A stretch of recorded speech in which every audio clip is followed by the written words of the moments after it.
ব্রেকফাস্টে যদি থাকে জেলি আর পাউরুটি তবে তো কোনো কথাই নেই, তাই তো? আপনারা ভালোবাসেন তো?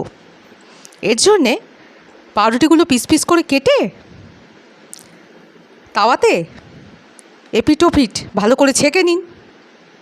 ছাঁকা হয়ে গেলে একটা প্লেটে তুলে রাখুন। এরপর জেলি নিয়ে নিন। তবে এই যে জেলিটা দেখছেন, এটা কিন্তু বাজার থেকে কেনা জেলি নয়, এটা আমার বাড়িতে তৈরি জেলি। আমি জেলি বাড়িতেই তৈরি করি এবং পরে কখনো আপনাদের এই জেলি তৈরির রেসিপিটাও শেয়ার করব। এরপর এই জেলি ভালো করে পাউরুটির ওপরে লাগিয়ে নিন। তারপর আর কি, ব্রেকফাস্ট করা শুরু করুন। ব্রেকফাস্ট করে জানান আপনাদের কেমন লাগলো।